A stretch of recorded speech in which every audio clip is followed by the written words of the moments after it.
bom dia a todos. Deus abençoe, no nome de Jesus. Paz, Jurema, Deus abençoe. Gil, a paz. Glória a Deus. Sejam bem-vindos. Mais um domingo, mais um dia que o Senhor fez para nós. Aleluia. Bom dia, graça e paz, Deus abençoe grandemente. Glória a Deus. Deus abençoe no nome de Jesus. Aleluia.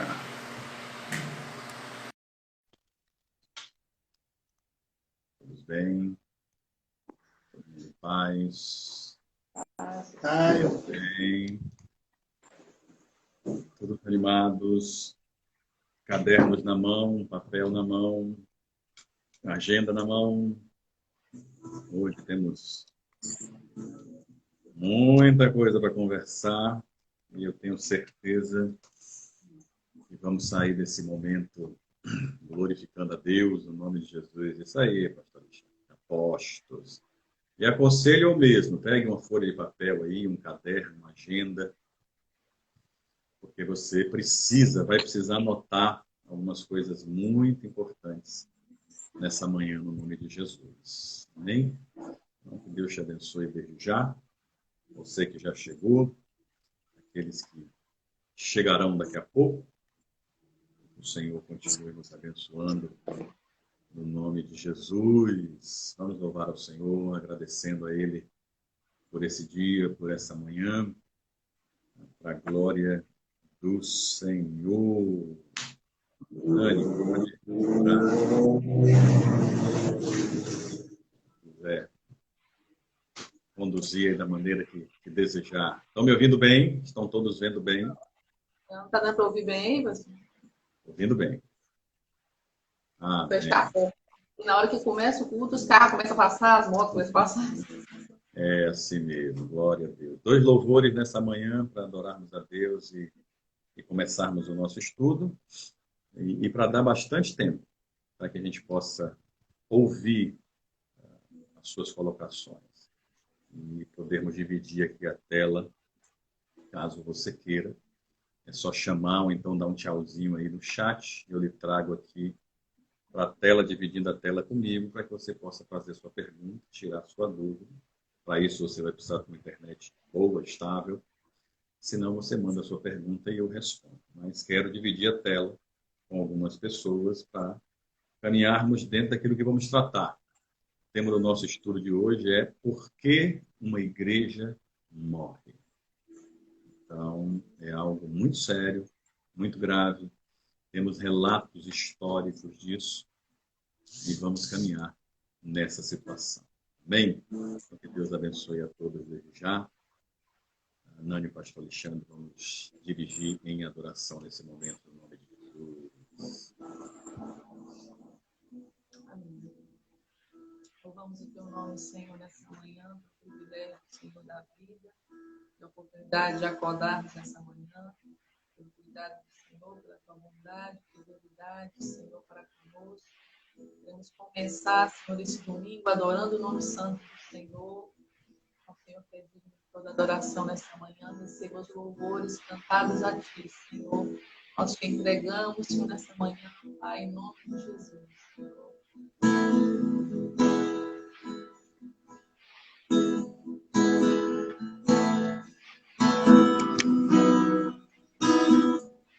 Senhor, minha vida oferecer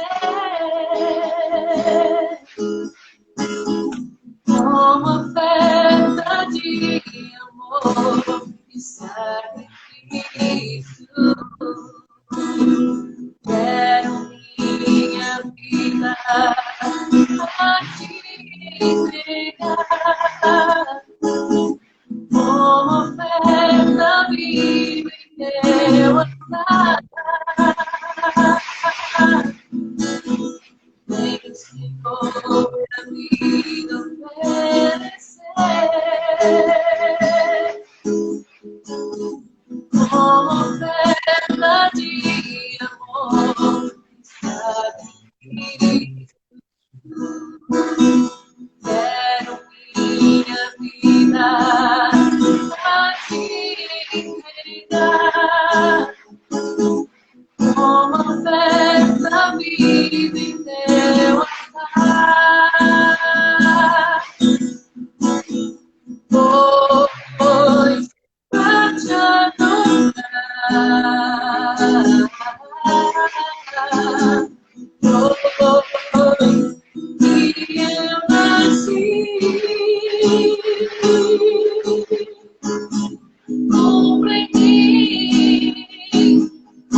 em tuas vestes.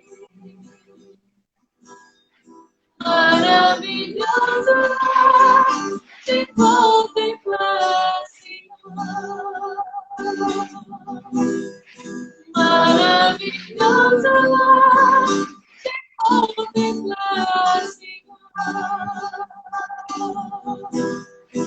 Maravilhoso te contemplar, Senhor.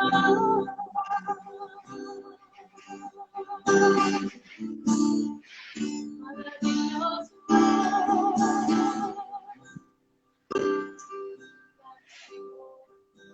Obrigada, Jesus, por essa manhã. Deus, que podemos começar, Senhor Deus, o nosso domingo adorando o nome do Senhor. Senhor, maravilhoso é estar na sua presença, Senhor. Maravilhoso é contemplar a face do Senhor. Maravilhoso é, Senhor, Deus, dobrar os nossos joelhos, render adoração ao Senhor. Maravilhoso é, Senhor, aprender as verdades da sua palavra, Senhor. Maravilhoso é, Senhor, estar em comunhão, Senhor, contigo, com os nossos irmãos nessa manhã. Maravilhoso é, Senhor, poder estar, Senhor, Deus, no tempo, Senhor, como nós vamos estar agora, Senhor, debruçados diante da sua palavra, ó Deus, prostrados diante da sua presença, Senhor, aprendendo, Senhor, ó Deus, e crescendo no conhecimento e na graça do Senhor. Obrigado, Senhor, pela vida de cada irmão, ó Deus, que está acompanhando nesse momento esse estudo, Pai, ó Deus, que possamos ser edificados, Senhor, por essa palavra. Em nome de Jesus, nós te agradecemos por essa manhã. Amém. Louvado seja o nome do Senhor. Amém, amém. Glória a Deus. Vou tirar vocês aqui da tela, depois se tiver uma pergunta, chama de volta. No final, Nani, se der tempo, a gente louva mais um pouquinho. Aí vê alguma, não sei o que é, pastor Alexandre, mas está chiando, tem horas que deu uma chiadeira aí no áudio de vocês e a voz de Nani parecia que sumia. Então não sei se é algum outro som aí que o telefone estava captando, mas tem tempo de resolver, tá certo? Deus abençoe, obrigado. Daqui a pouco a gente se vê de novo. Aleluia. Glória a Deus. Amém. Vamos lá então, falando acerca do que vamos estudar hoje pela manhã, lembrando que logo mais à noite vamos estar reunidos aqui mais uma vez, no nome de Jesus, cultuando a Deus, adorando ao Senhor, para estudarmos aquilo que vamos falar nessa manhã. Eu preciso que você abra sua Bíblia em Apocalipse, porque dificilmente se pode falar da igreja, da história da igreja, ou dos passos da igreja, sem caminharmos lá pelo livro de Apocalipse. E que o Senhor nos abençoe grandemente no nome de Jesus. Então, vá lá em Apocalipse, capítulo 2. Do capítulo 2, versículo 1, até o capítulo 3, versículo 22, nós temos aquela seção de Apocalipse que fala das 7 igrejas da Ásia Menor. De Apocalipse 2, 1, até Apocalipse 3, 22, nós temos o conhecido texto da carta ou das mensagens escritas às 7 igrejas, dirigidas, carta essa, mensagens essas, dirigidas pelo Senhor através do apóstolo João, a cada uma daquelas 7 igrejas da província da Ásia Menor. E já daí começa uma série de questões. Alguns acreditam que a cada uma daquelas igrejas representa uma época, uma era da igreja cristã, falando não de presente aquela época, mas falando de futuro. Enquanto que o retrato literal de Apocalipse, e falando daquelas igrejas, é aquilo que elas viviam naquele momento. João escreve, ordenado por Cristo, revelado por Cristo, usando aquelas 7 igrejas como exemplo do retrato da igreja cristã àquela época. Se isso pode ser transportado para o futuro, e ter chegado ainda em nós é uma outra coisa que só o Espírito Santo pode nos mostrar, também no futuro, nos mostrar diante da realidade dele próprio. Mas, a princípio, a priori, é um retrato da igreja naquela época. João escreve para a igreja de Éfeso, por ordem de Cristo, acerca daquilo que a igreja de Éfeso vivia naquela época. E assim para todas as outras igrejas. Repito, se o que elas viviam naquela época, e narrado foi, pode representar 7 eras da igreja ao longo da história, Cristo não disse isso. O que é declarado líquido e certo é que era o retrato, o momento daquela igreja. Mas existem muitos estudos que abordam aquelas 7 igrejas ali descritas em Apocalipse como 7 eras, 7 momentos da história da igreja. Há estudos para isso, eu mesmo já fiz estudos para isso. Mas não é isso que nós vamos nos concentrar, não. Vamos nos concentrar num fato que não há dúvida. Porque se é o retrato da igreja daquela época, em 7 lugares diferentes, se é o retrato da igreja no sentido de profecia do que viria a acontecer ao longo da história, isso gera dúvida, gera controvérsia de muita gente. Mas uma coisa é fato, nenhuma, escreva aí, nenhuma daquelas igrejas existe nos dias de hoje. Nenhuma daquelas igrejas. Nenhuma, nenhuma, nenhuma. Algumas daquelas cidades ainda existem nos tempos modernos, mas nenhuma daquelas igrejas existe. Aquelas igrejas estão mortas. Aquelas 7 igrejas descritas em Apocalipse, na sua Bíblia e na minha, há uma ordem um pouco diferente daquilo que eu vou tratar hoje de manhã. Não vou seguir exatamente essa ordem, não. De Éfeso, Esmirna, Pérgamo, Tiatira, como está na sua Bíblia, Tiatira começando no versículo 18, Sardes já no começo do capítulo 3, Filadélfia e Laodiceia lá no versículo 14 do capítulo 3 já. Não vou seguir essa ordem, mas nenhuma dessas igrejas existe mais. Essas igrejas morreram. O que existe dessas igrejas é história, é o relato bíblico, ruínas, poeira, pedras, desolação, o fim, se não da sua história, mas o fim da sua existência. E naquela região que a Bíblia chama de Ásia Menor, e que existe até hoje na nossa geografia, aquela região existe no mundo até hoje, hoje em dia, cerca de 1% só, 1% e fração, menos de 2% da população que vive naquela região onde estavam essas igrejas, menos de 2% da população é cristã. Olha que tragédia. Igrejas imortalizadas biblicamente não existem mais nos dias de hoje, não existem mais como igrejas, como instituições.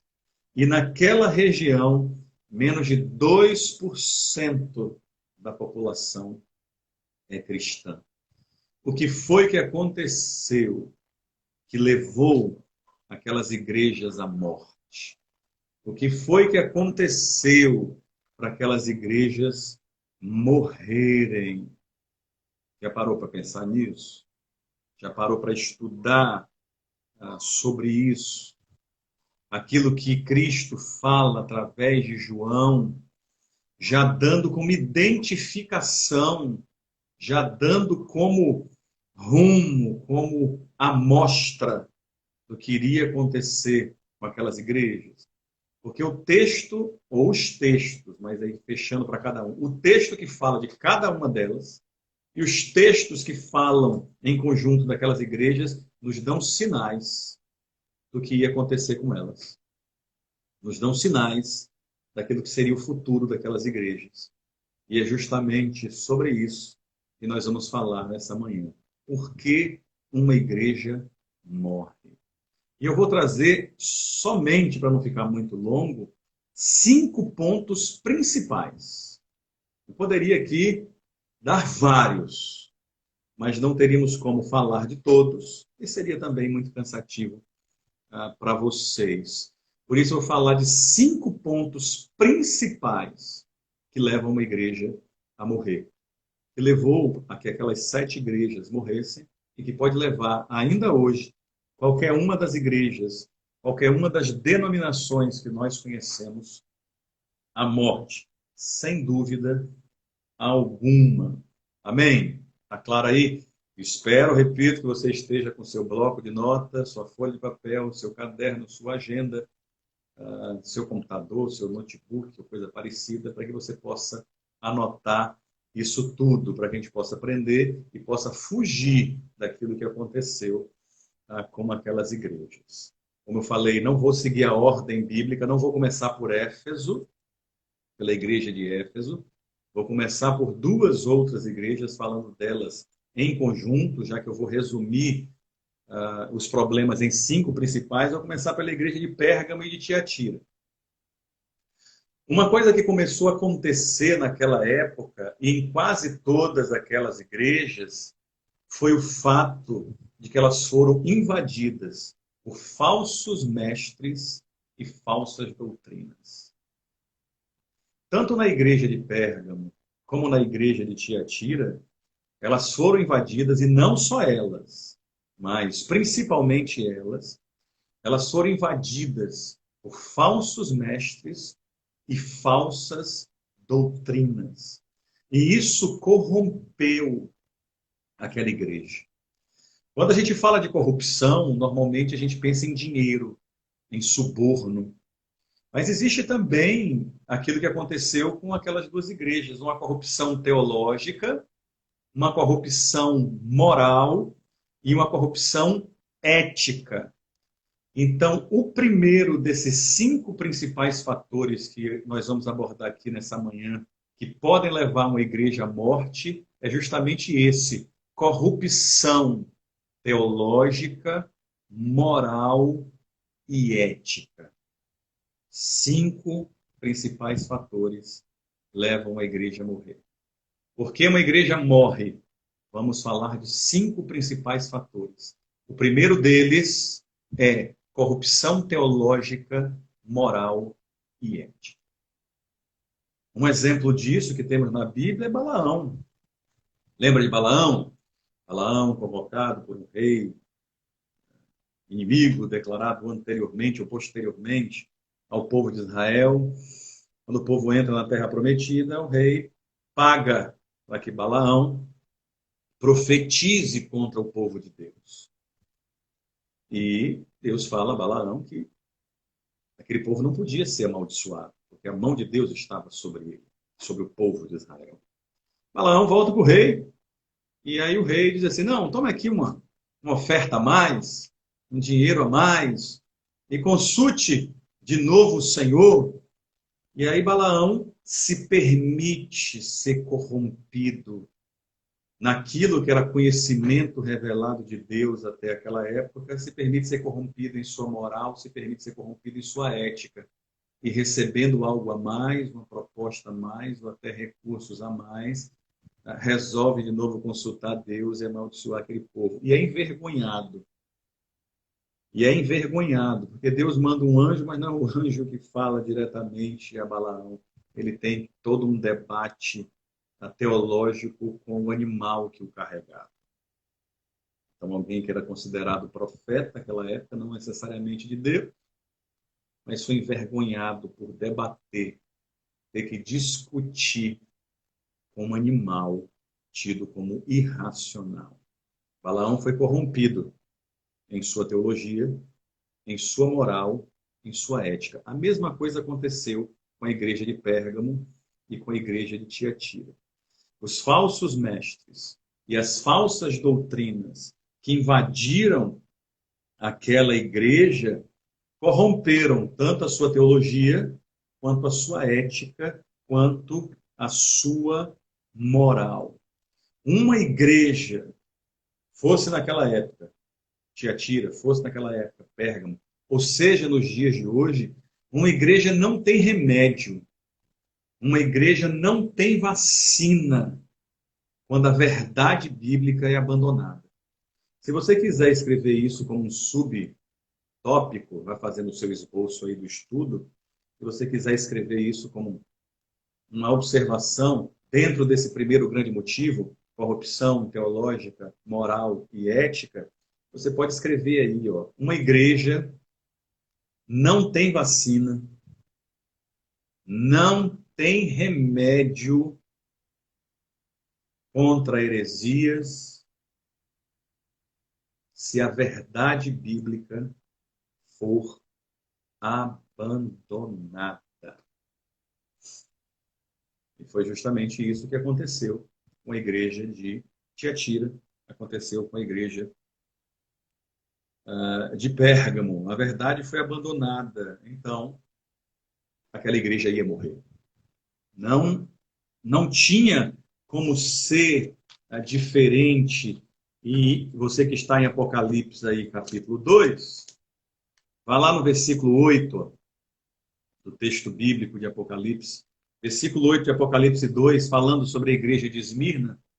A palavra de Deus diz o seguinte, ó, escreva esta carta ao anjo da igreja em Esmirna. Esta é a mensagem daquele que é o primeiro e o último que esteve morto e agora vive. Conheço suas aflições e sua pobreza, mas você é rico.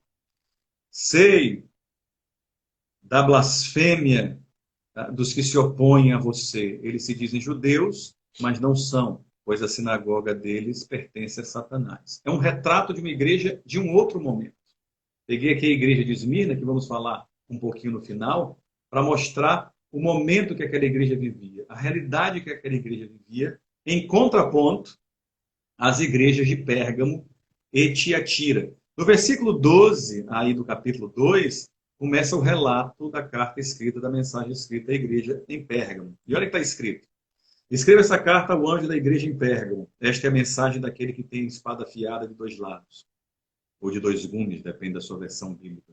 Conheço o lugar onde você vive, a cidade onde está o trono de Satanás. Ainda assim você permanece leal a meu nome. Recusou-se a negar sua fé em mim, até mesmo quando Antipas, minha testemunha fiel, foi morto onde vocês vivem, o lugar de habitação de Satanás. Contudo, tenho contra você algumas queixas. Você tolera em seu meio pessoas cujo ensino é semelhante ao de Balaão, que mostrou a Balaque como fazer o povo de Israel tropeçar. Ele os instigou a comer alimentos oferecidos a ídolos e praticar imoralidade sexual. De igual modo, há entre vocês alguns que seguem o ensino dos nicolaítas. Portanto, arrependam-se. Arrependam-se ou virei subitamente até você e lutarei contra eles com a espada da minha boca. Então, a igreja de Pérgamo se permitiu caminhar e viver em falsos ensinos e se deixando caminhar por essa situação. No versículo 18, quando o texto de Apocalipse começa a falar sobre a igreja de Tiatira, está escrito, escreva esta carta ao anjo da igreja em Tiatira. Essa é a mensagem do Filho de Deus, cujos olhos são como chama de fogo e cujos pés são como bronze polido, latão polido. Sei de tudo que você faz, vi seu amor, sua fé, seu serviço, sua perseverança, observei como você tem crescido em todas essas coisas. Contudo, versículo 20, tenho contra você uma queixa. Você tem permitido que essa mulher, e aí dá o exemplo de Jezabel, não é que Balaão ensinasse falsas doutrinas em Pérgamo, era alguém a exemplo de Balaão. Não é que Jezabel vivesse essa época, Jezabel já tinha morrido há séculos. Era alguém que praticava as mesmas coisas, a exemplo de Jezabel, que se diz profetiza, faça e faz meus servos, seus servos aí da igreja se desviarem. Ela os ensina a cometer imoralidade sexual e a comer alimentos oferecidos a ídolos. Dei a ela tempo para que se arrependesse, mas não quer se arrepender da sua imoralidade. Portanto, eu a lançarei doente numa cama, e aqueles que cometerem adultério com ela sofrerão terrivelmente, a menos que se arrependam e abandonem a prática de tais atos. Então, tanto uma igreja quanto outra se permitiram falsos ensinos, falsos mestres, falsos profetas, falsa doutrina. E isso levou aquela igreja à morte. Então, a primeira coisa, dando como exemplo as igrejas de Pérgamo e Tiatira, que podem levar uma igreja à morte, é corrupção teológica, moral e ética. Isso destruiu aquelas duas igrejas. Isso vai destruir, vai levar à morte qualquer igreja nos dias de hoje. A gente pode ver isso nos dias de hoje. Nos Estados Unidos, maior país protestante do mundo, na Europa, o berço do protestantismo, o berço da revolução ou da reforma protestante, uma grande revolução teológica no início do século XVI, com Lutero e outras pessoas. E mesmo aqui no nosso Brasil, nós vemos uma série de coisas deturpando a verdade. Uma série de ensinos, uma série de doutrinas que não são bíblicas. Há igrejas que andam mais em misticismo do que em evangelho, com certas práticas tão estranhas e condenáveis como eram aquela época. E não cabe aqui, e nem vale a pena aqui, a gente está falando dessas coisas. Porque os exemplos podem ser muitos e com a concordância de alguns, a discordância de outros, não é aquilo que nós nos aplicamos nessa manhã. Mas esse é uma realidade que vivemos, um retrato da realidade que nós vivemos. Se a verdade bíblica for abandonada, então a igreja, qualquer que seja, vai ser corrompida em sua teologia, em sua moral, em sua ética. E isso vai levá-la à morte indiscutivelmente. Amém? Aí alguém pode dizer assim, mas mesmo algumas igrejas ou denominações assim podem estar cheias de pessoas. Verdade. Mas elas vão estar cheias de pessoas mortas espiritualmente.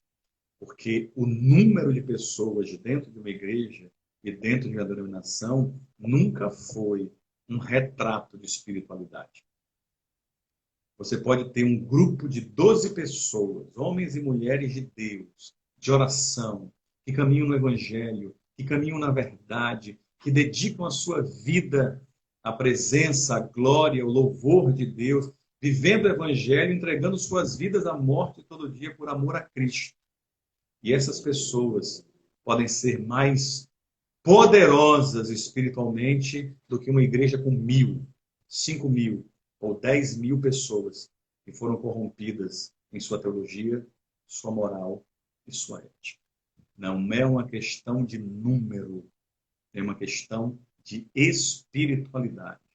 Não é uma questão de volume de pessoas, mas é uma questão de volume de evangelho, de Bíblia, de boa teologia, de verdade, de ensinos corretos, de bons mestres, de bons profetas, de bons homens e mulheres de Deus. Mas isso vai levar à ausência disso, melhor dizendo, a ausência dessas qualidades espirituais vai levar qualquer igreja à destruição, vai levar qualquer igreja à morte, porque elas terão então abandonado a verdade, se corrompido por falsos ensinos, por falsos mestres. Sua teologia vai embora, sua ética e sua moral vão ser deploráveis. Amém? Está claro até aí? Primeiro de muitos, e vou trazer aqui, repito, para quem entrou depois, 5 grandes motivos diante da pergunta por que uma igreja morre. O primeiro deles é corrupção teológica, moral e ética, causada por falsos mestres, falsos ensinos, e não há remédio, não há antídoto, não há vacina para uma igreja que abandona a verdade bíblica. Amém. Então, a igreja de Pérgamo estava dividida entre Cristo e o seu amor ao mundo, o seu flerte, o seu namoro ao mundo, a igreja de Tiatira, apesar de igreja mergulhada em moralidade sexual, e isso corrompeu a sua verdade. Aí chegamos a uma terceira igreja. Não é a terceira no nosso relato aqui de Apocalipse, é a terceira que eu vou abordar aqui, que é a igreja em Sardes. Já falamos da igreja de Pérgamo e a igreja de Tiatira, dando como exemplo de primeira grande causa para a morte de uma igreja, corrupção teológica, moral e ética. Agora falando de uma terceira igreja, que é a igreja de Sardes, vemos uma outra realidade surgindo aí. A igreja de Sardes não era perseguida, não vivia mergulhada em heresias ou coisa parecida, mas era uma igreja que vivia em pecado. Não era algo assim que gerava ou trazia para ela uma grande perseguição do império ou uma grande perseguição das autoridades locais ou algo tão escancarado como era na igreja de Pérgamo, como era na igreja de Tiatira. Era uma igreja que não era perseguida, era uma igreja que não defendia uma grande heresia, não tinha aqueles que tinham introduzido grandes heresias, falsos profetas, falsos mestres de grande nome, mas ainda assim a igreja vivia praticando certos delitos, praticando certos pecados que a levariam à morte como igreja, e a levou. Então, o segundo grande motivo por que uma igreja morre é viver em pecado. Viver praticando pecado. Primeiro grande motivo, corrupção teológica, moral e ética. Segundo grande motivo que vai levar uma igreja à morte é viver em pecado. É viver praticando o pecado. Acha a igreja de Sardes aí na sua Bíblia, capítulo 3 de Apocalipse, versículo 1. Olha o que está escrito ali, versículo 1, capítulo 3 de Apocalipse, falando da igreja de Sardes. Escreva esta carta ao anjo da igreja em Sardes. Essa é a mensagem daquele que tem os 7 Espíritos de Deus e as 7 estrelas. Sei de tudo que você faz. Olha que afirmação maravilhosa e ao mesmo tempo apavorante. Sei de tudo que você faz. Imagine você assim quando vai dormir ou perto de acordar, fazendo aquela sua oração da noite, última do dia, ou prestes a fazer a sua primeira oração de um novo dia, e o Senhor fala assim para você: sei de tudo que você faz. Isso vai lhe tirar o sono ou vai lhe dar uma noite tranquila? Isso vai fazer você ganhar o seu dia ou vai fazer com que você passe o dia extremamente preocupado pelo fato de que Deus sabe de todas as coisas? A primeira afirmação já é por si só fantástica, mas pode ser ao mesmo tempo terrível. Você tem fama de estar vivo, é o que o Senhor diz à igreja de Sardes, mas está morto. Desperte, fortaleça o pouco que resta, pois até mesmo isso está quase morto. Vejo que suas ações não atendem aos requisitos do meu Deus. Lembre-se do que ouviu e no que acreditou no princípio. Agarre-se a isso com firmeza. Arrependa-se. Se não despertar, virei subitamente até você como um ladrão. Mas aí vem um certo acalento, né? Uma certa ponta de esperança no versículo 4. Alguns em Sardes, no entanto, que não mancharam suas roupas com mal. Eles andarão comigo vestidos de branco, pois são dignos. O vitorioso será vestido de branco. Jamais apagarei seu nome do livro da vida e confirmarei diante do meu Pai e de seus anjos que ele me pertence. Quem tem ouvidos para ouvir, ouça o que o Espírito diz às igrejas. A igreja de Sardes pensava que estava viva, mas estava morta. Porque só tinha aparência de santidade, mas vivia em pecado, vivia com suas vestes contaminadas. E uma igreja que flerta com o mundo, uma igreja que vive no pecado, vai morrer. Como a igreja de Sardes morreu. Não existe nos dias de hoje. O Senhor poupou aqueles que não tinham as suas vestes contaminadas com o pecado. O Senhor poupou, salvou, livrou, levou para o céu, escreveu e não deixou que ninguém apagasse do livro da vida aquelas pessoas que andaram de maneira correta, porque a maioria daquela igreja não andava assim. Então a igreja de Sardes, apesar de não ser alvo de nenhuma grande heresia, apesar de não ser uma igreja, um povo perseguido, vivia em pecado. E qualquer igreja que vive praticando o pecado vai morrer. Qualquer pessoa que flerta com o mundo, qualquer pessoa que namora com as práticas do mundo e não com a palavra de Deus, vai morrer. Foi o que aconteceu com a igreja de Sardes. Amém? Está claro aí? Então já temos 2 de 5 grandes motivos porque uma igreja morre. Corrupção teológica, moral e ética. E um segundo grande motivo, uma vida em pecado. Isso vai matar qualquer igreja, em qualquer tempo, como matou, por assim dizer, como morreu, por assim dizer, a igreja Sardes. O pecado vai apagando a santidade, o pecado vai destruindo as pessoas, o pecado vai acabando com a obra de Cristo, o pecado vai distanciando a pessoa de Deus, o pecado vai embrutecendo a pessoa, o pecado vai escurecendo a alma da pessoa, o pecado vai manchando a vida da pessoa, até que o que resta é a morte. E a pior das mortes, uma morte sem o Senhor.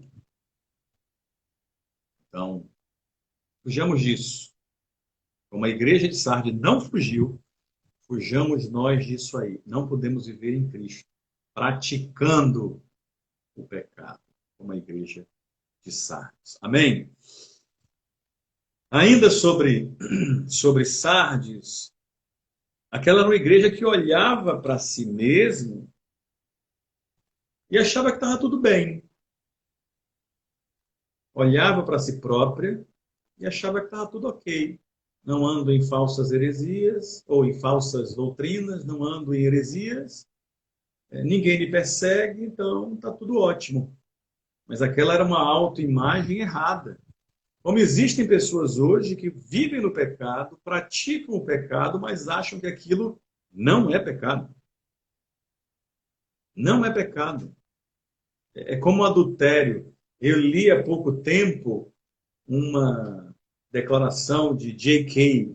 Chesterton, um escritor e teólogo, quase um filósofo cristão, que ele dizia, e ele escreveu em um dos seus livros, que o sujeito que acha que o casamento é para uma vez só na vida, o sujeito cristão, ou a sujeita cristã, o homem ou a mulher cristãos. O homem ou a mulher cristãos que acreditam que o casamento é para uma vez só na vida, unidos até que a morte os separe, reclamar disso é o mesmo que reclamar de nascer uma vez só. O sujeito que reclama, que casou aos olhos de Deus, à luz da palavra, e esse casamento tem que ser uma vez só para a vida, é o mesmo sujeito que deve ter que reclamar obrigatoriamente de ter nascido uma vez só. E ele Chesterton dá um exemplo lá do sujeito que quer comer uma pera, mas leva 5. Porque talvez uma só não seja suficiente. Então, a igreja de Sardes vivia em pecado, mas achava que não pecava. Como algumas pessoas hoje em dia acham que mesmo em pecado elas não vão ser julgadas por Deus. Ou, você já deve ter ouvido isso, eu já ouvi isso muitas vezes. Ah, pastor, você já deve ter ouvido, ah, diácono, ah, diaconisa, ah, meu irmão, ah, minha irmã, Deus me entende. Entendi. Deus entende tanto que vai julgar, condenar ou absolver. Nenhuma pessoa, nenhuma igreja vai sobreviver vivendo premeditadamente no pecado. A igreja de Sardes tinha uma autoimagem errada. Achava que estava bem, mas no fundo estava mal. Como Jesus diz, você tem fama de estar vivo, mas está morto.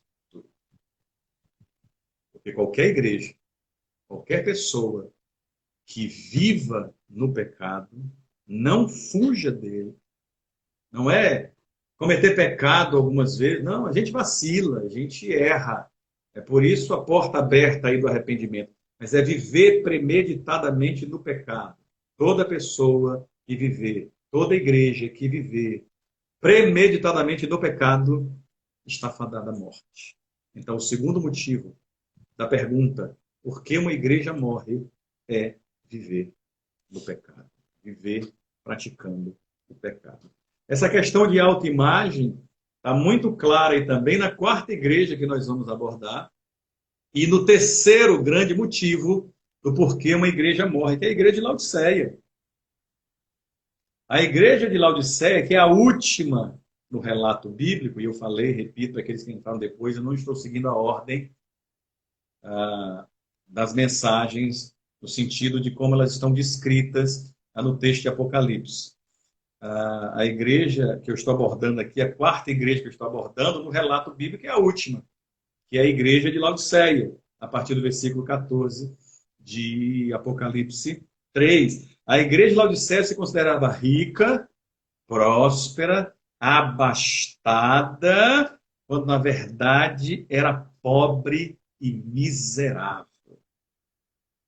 Imagine alguém que se veste bem, se produz bem, usa belas joias, usa a maquiagem mais cara que pode comprar, usa os relógios mais bonitos, anda nos carros mais luxuosos, usam as calças ou os vestidos, as camisas, ou os blazers, ou os ternos, ou os taillés, usa o que há de melhor, de mais belo, de mais bonito, os mais badalados e requisitados ou sonhados perfumes. Então, quem olha assim diz: eita, que pessoa rica, que pessoa próspera, que pessoa abastada, mas por dentro é pobre e miserável. E Jesus vai além, dizendo: é pobre e miserável e está nu, ou seja, sua vergonha está exposta. Quando alguém está nu, quando uma pessoa está nua, tudo seu está exposto. Inclusive aquilo que pode ser vergonhoso. E é isso que Cristo fala. Vá lá, o versículo 14 de Apocalipse 3.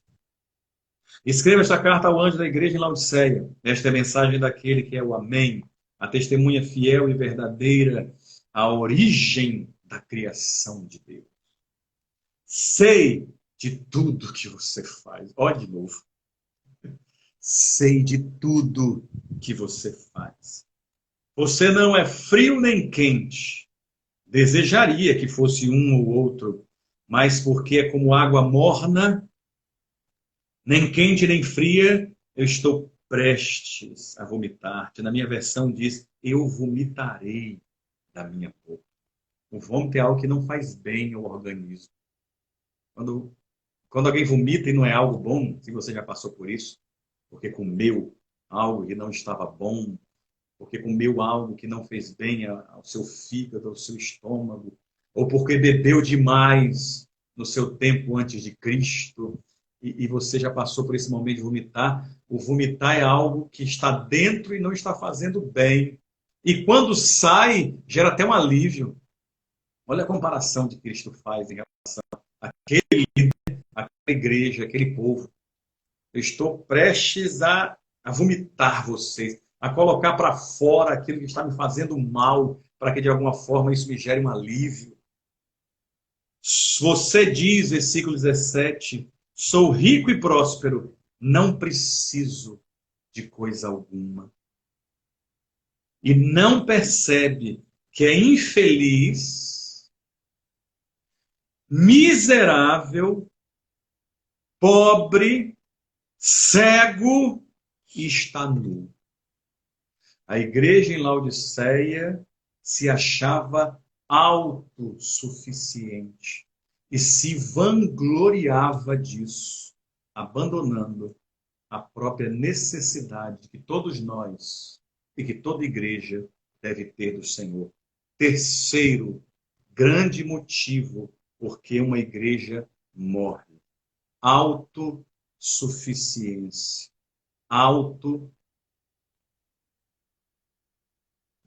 Qual outro termo eu posso usar? Não, autossuficiência e vanglória própria.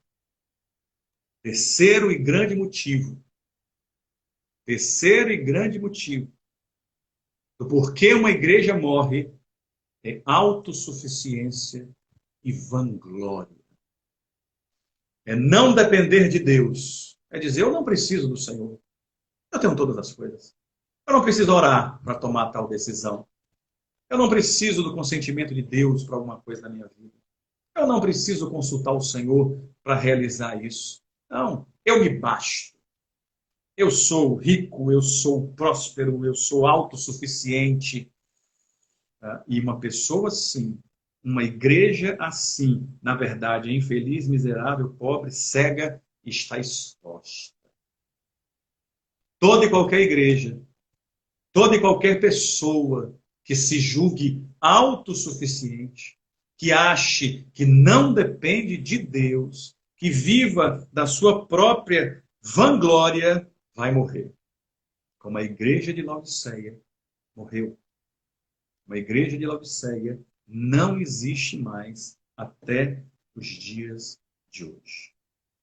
O pior doente, o pior paciente é aquele que não quer reconhecer o seu problema. É aquele que não quer aceitar a sua própria doença. É aquele que não reconhece o problema que existe.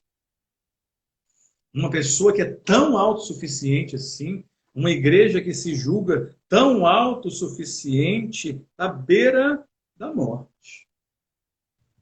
Porque vai transformar a glória de Deus em glória própria. E alguém assim, uma igreja assim, vai sucumbir. Ninguém está tão perto da morte. Uma igreja nunca está tão perto da morte quanto dizer que não depende de Deus para coisa alguma. Quanto dizer que não precisa do Senhor no seu dia a dia, na sua caminhada, para dirigir os seus passos. Então já falamos de quantas igrejas? Quantas igrejas? 4 igrejas e três pontos principais. 3 motivos aí de 5 que podem levar e vão levar verdadeira e necessariamente uma igreja à morte. Você não pode se basear, se você quiser escrever isso ainda nesse terceiro ponto, escreva. Você não pode se basear nas suas virtudes, por melhores que elas sejam. Vou repetir. Você não pode se basear nas suas próprias virtudes, por melhores que elas sejam. Porque isso vai lhe gerar uma falsa impressão de que você é suficiente, de que você não precisa de Deus, e isso vai lhe levar à morte. Uma igreja que se julga autossuficiente e que se vangloria nas suas próprias virtudes, está à beira da morte e vai morrer. Então, terceiro motivo da pergunta, por que uma igreja morre, é autossuficiência e vanglória própria. Isso vai levar qualquer pessoa e qualquer igreja a destruição. Amém até aí? Tudo ok? Responde aí para mim se está ouvindo bem, se está entendendo bem. Vai escrevendo a sua dúvida, se você tiver, o seu questionamento, se você tiver, para que a gente possa conversar sobre aquilo e discutir sobre isso aí. E você pode mandar a sua mensagem, você pode escrever aqui a sua mensagem, a sua dúvida, a sua pergunta, a sua colocação, ou eu posso lhe chamar para dividir a tela aqui comigo e fazer a sua pergunta. Lembrando desde já que, se assim for, tem que ser algo breve, algo rápido, para que a gente possa responder e que a gente possa continuar. Amém? Temos poucos minutos para essa live cair e eu vou abrir outra logo após. Eu vou fazer isso logo até agora, para que a gente já ganhe tempo nesse sentido. Ok? Estão me ouvindo? Estão todos ouvindo aí? Estão todos participando? Ok. Então, eu vou encerrar essa live. Já vou abrir outra. Entre logo. Não fique esperando, não vá fazer outra coisa, não se distraia. Entre logo na segunda live, porque eu vou falar ainda de mais 3 igrejas e apresentar mais 2 outros pontos que levam a igreja à morte, ou que podem levar qualquer indivíduo, qualquer pessoa, mesmo em Cristo, à morte espiritual. Amém? Então vamos lá. Vou fechar a live, essa, e vou abrir a segunda. Então entre logo, entre ligeiro, por favor, no nome de Jesus.